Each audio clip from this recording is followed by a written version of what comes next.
Don't blink, it's your boy Yink. Welcome to the show. Because we're doing all on this 20th of November 2024. This is kind of like a comeback. So, listen, not making excuses, but I want to come back on Arcane Season 2. It's very hard for me to watch a show for the first time.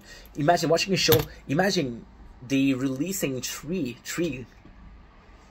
episode of a show. The same day, you're watching the three of them and you're trying to do a review right away.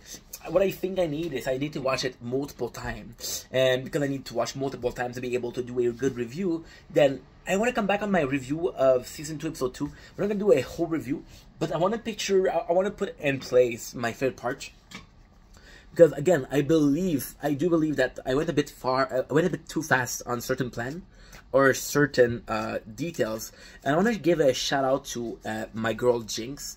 In the first season, she wasn't my favorite, and the second season, she definitely is. And we just watched a Shape by the Story channel videos on Vi, and why Vi is the way she is. Oh, but like, so we got a I don't know what that is. Okay, cool. We're playing Tokyo Go, by the way. Again, that it wasn't clear, which wasn't. The reason why Jinx is my favorite character is Vi in first season, like Shape by the Story says, which is me plugging or me shamelessly plugging a video that we did, a reaction we did. But Vi always been the better sister, not better sister in the fact of the classical term of this cool. Not in the sense of, oh, she's much more athletic, she's the perfect child, she's the parent's favorite one, but she was the most reliant. You cannot, I don't think Jinx was very reliable. Jinx was very reliable to herself and to Silco, that's about it. And Vi was reliable to a lot of people. Caitlyn, Echo, Jace, Jinx herself. And I found that beautiful to see. But I want to spend a couple of seconds or a couple of minutes, I don't know yet, describing how much I'm in love with the new Jinx. The Jinx in Season 2 is a much calmer Jinx. And I do not want to say if it was because of Silco. I believe for the very first time in her entire life, Jinx was able to think for herself. She was able to make their own decision. Jinx was able to say, you know what, this is what I want to do. This is how I want to do it. I'm not following Vi, which is a positive. See, yes, following Vi is a very positive thing. But like Shape by the Story says, following Vi came at a price. Following Vi meant, okay, well, I'm the younger sister, she's the older sister. I'm not gonna be able to mature. So we have a lot more mature Jinx, which is something we love. My favorite scene from the 6 shows is the prison scene. The first one where the people are coming out and they're supporting Jinx and they have blue hair and they're showing her, you're the perfect leader. That makes me very emotional.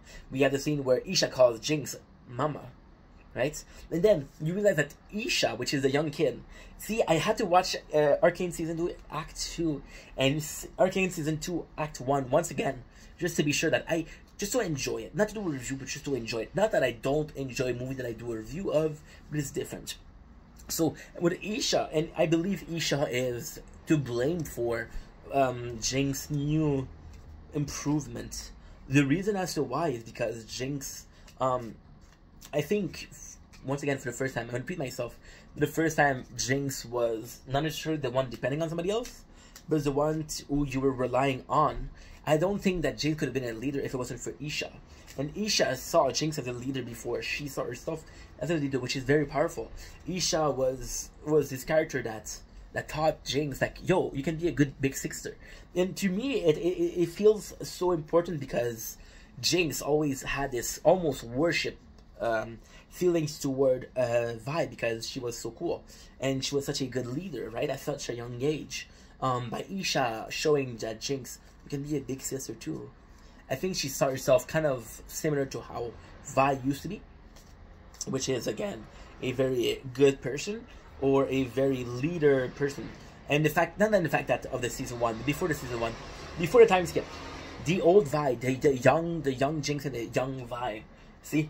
And I think it points out a lot. And even Jinx, in the fact that she's a big sister now, she's able to say, you know what? I can be a good big sister. And to a certain degree, she is a better sister to Isha than Vi. was to Jinx. Now, of course, Vi was very young. She wasn't old enough to be the big sister. She wasn't old enough to be the parent-child and the relationship between her and Jinx. But at the same time, I think it's such a beautiful thing because Jinx is absolutely phenomenal. See, there's a big difference. And I want to say how much I love Jinx in second season for a very simple reason. Vi is the one that needs help in season 2. And who's there to help them? Jinx. Jinx succeeded in helping Vi in a way that Vi wasn't able to help Jinx in the first season. Which is, I think is beautiful. See, Jinx is... But then we have the sacrifice of Isha. And we built up this character, which is Jinx, which is a fantastic version of Jinx, a version which I'm in love. See, I downloaded Wild Rift, which is the mobile version of League of Legends, just because of our Jinx. But now we have an issue with Jinx. We just saw Isha dying. Because we thought Isha dying then. This is the sunrise, by the way. Shitty sunrise, huh? But yeah. Are we going to be seeing a Jinx that returns to her base at season 1? Are we going to be seeing Jinx that is a shadow of herself because she lost Isha? I don't know. I have no clue. Anywho, I love you guys. Take it easy.